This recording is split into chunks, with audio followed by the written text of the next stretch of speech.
মরুভূমির সকাল, বদরের প্রান্তর, বালুর উপর সূর্যের আলো পড়ছে, কিন্তু বাতাসে ভাসছে আতঙ্ক। একদিকে মক্কার সজ্জিত বাহিনী, হাজার যোদ্ধা, লোহার বর্ম, ঘোড়ার খুরের শব্দ, অহংকারে ভরা বুক, আর অন্যদিকে মাত্র ৩১৩ জন, ক্লান্ত, অস্ত্র অপ্রতুল, কেউ উপবাস, কেউ শুধু ঈমান নিয়ে দাঁড়ানো আল্লাহর বান্দা।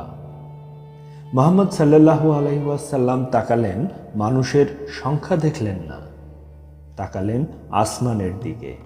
তিনি 2 হাত তুললেন, চাদর কাঁধ থেকে পড়ে গেল। চোখ ভেজা কণ্ঠে তিনি বললেন, হে আল্লাহ, আজ যদি এই ছোট দলটিকে ধ্বংস হয়ে যেতে দাও, তাহলে দুনিয়াতে আর কেউ থাকবে না যে তোমার ইবাদত করবে। আকাশ যেন তখন কেঁপে উঠল। এই দোয়া বাতাসে হারিয়ে যায়নি, এই দোয়া উঠে গিয়েছিল আরশ পর্যন্ত। হঠাৎ নীরব আকাশ ভেঙে নেমে এলো অদ্ভুত এক শব্দ। বাতাস ভারী হয়ে উঠল, ধুলা উঠতে লাগলো। আল্লাহ আদেশ দিলেন, আমি তোমাদের সাহায্য করব 1000 ফেরেশতা দিয়ে, একটির পর একটি। সূরা আল আনফাল। ফেরেশতারা নাজিল হলেন। চোখে ধরা না পড়লেও তাদের উপস্থিতি অনুভূত হচ্ছিল। কাফেরদের বুক কেঁপে উঠল। তারা বলছিল, আমরা এমন মানুষ দেখেছি যারা আমাদের মারছে, কিন্তু তারা তো মানুষের মতো নয়। কেউ দেখল সাদা পোশাকের অশ্বারোহী আকাশ থেকে নেমে আসছে। এক সাহাবী বলেছিলেন, আমি শত্রুকে আঘাত করার আগেই তার মাথা পড়ে যেতে দেখেছি। আরেকজন বলেছিল, আমরা চাবুকের শব্দ শুনেছি, কিন্তু কাউকে দেখিনি। এটা কোনো কল্পনা ছিল না, এটা ছিল আল্লাহর সাহায্য।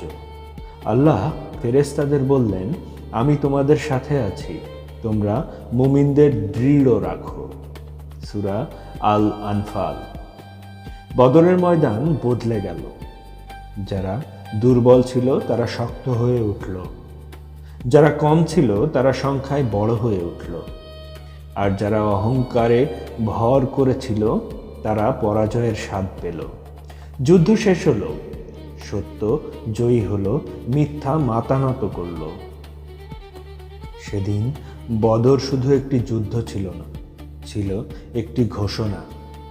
জয় সংখ্যা দিয়ে নয়, জয় আসে আল্লাহর সাহায্যে। আজও যখন মুমিন অসহায় হয়ে পড়ে, যখন চারদিক অন্ধকার মনে হয়, বদরের আকাশ যেন ফিসফিস করে বলে, দোয়া করো, ধৈর্য ধরো, ফেরেশতারা এখনো আল্লাহর আদেশে নেমে আসে।